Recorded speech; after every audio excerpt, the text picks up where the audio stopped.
Today on the Firestarter Pack, we're going to talk about getting your first checking account.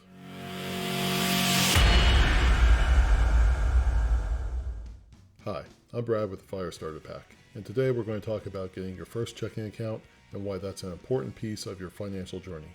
You need a checking account to make a lot of things easier in your life, such as getting paid, being able to protect your money, being able to send money, being able to build up a relationship with a financial institution so you can get better financial products in the future.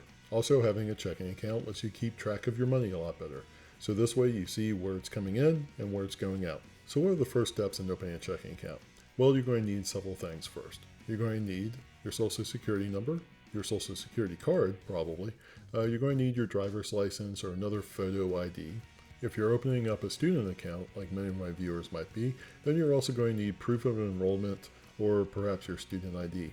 You may also need to prove your address, so you might need a bill, such as a cell phone bill, with your current address on it. Where you open up your first checking account is very important. This can either save you a lot of money or cost you a lot of money in the long run. The main reason is dealing with fees, and you really need to pay attention to fees. I hate fees. They just don't provide any value, and most of the time it's just a money grab. So you want to try to avoid paying fees as much as possible. Now, don't get me wrong.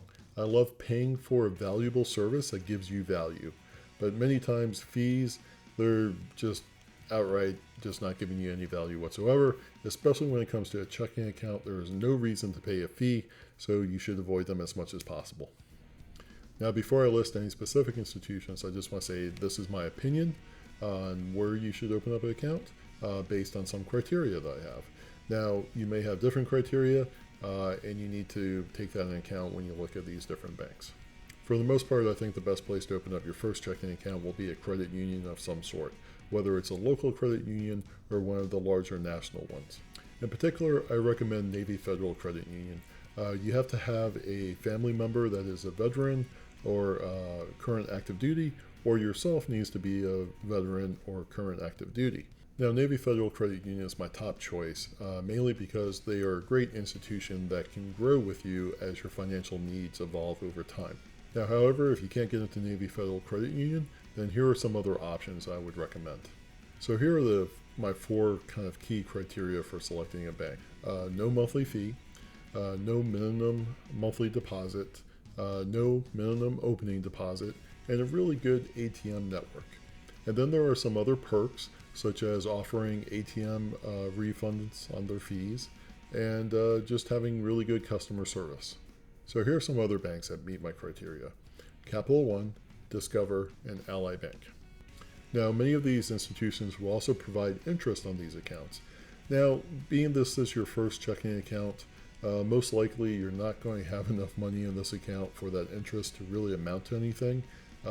Also, the interest rates right now are extremely low, so this perk isn't nearly as valuable as it used to be. Interest is great, especially when it's on a checking account. It's a great thing to get money for just having your money being held in that account, but it's going to be of so little value right now compared to some of these other perks, such as getting ATM fees refunded, that if you had a choice between a bank that offered interest and ATM refunds, I would take the ATM refunds hands down, because that's going to be more valuable for you over the course of a year. So these are my top picks for students or people just starting out on their financial journey and may not have ever had a checking account before. All of these institutions, they offer no minimum deposits, no minimum monthly account balances, and they just don't charge fees for just simply holding your money. They also offer great perks like good customer service, as well as ATM fee refunds and so forth. So these are excellent accounts to get started with. Now, after you open your account, you'll get your first debit card, and you'll get a set of checks along with a ledger to keep track of your account. Now, using a paper ledger is a little bit old school.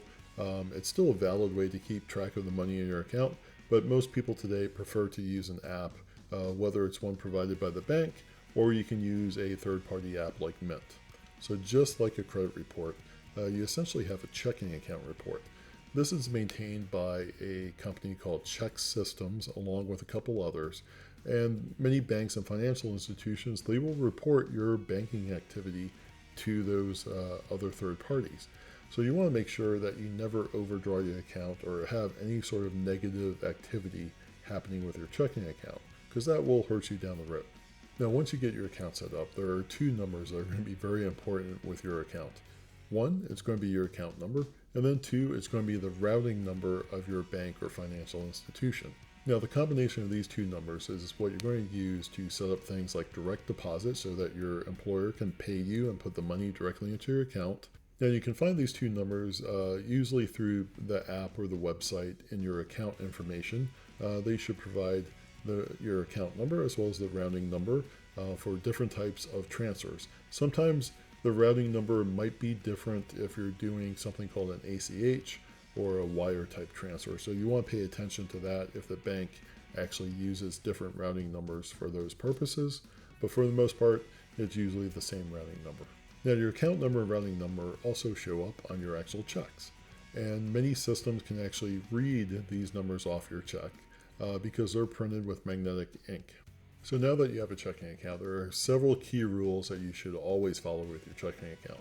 Number one, you always need to be aware of how much money is in your account and pay attention to that and make sure you don't overdraw your account.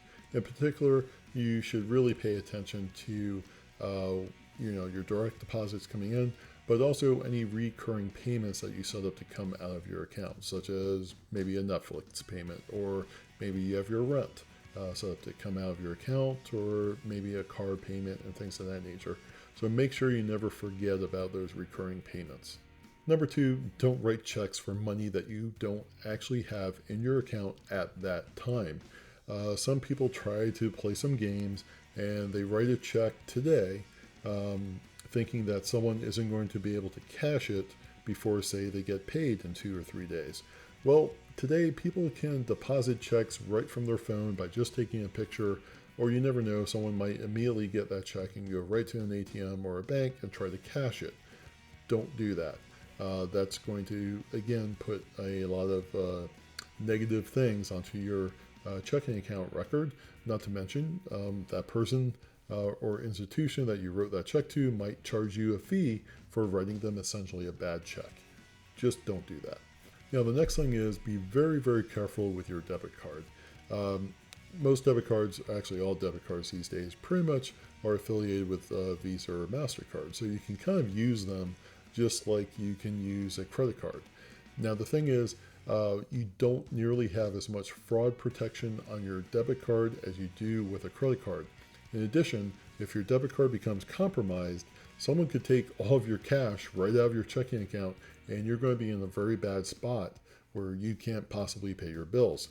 So be very cautious with your debit card compared to a credit card. In addition, it's usually better to use a credit card instead of a debit card because credit cards typically have many more perks. For example, you'll get higher cash back. In addition, they may offer things like extra warranty protection, extra insurance protection if you'd say rent a car using your credit card versus a debit card. So overall, it's generally a better thing to use your credit cards. So typically you want to keep your debit card for those occasions where you actually need to pull out cash.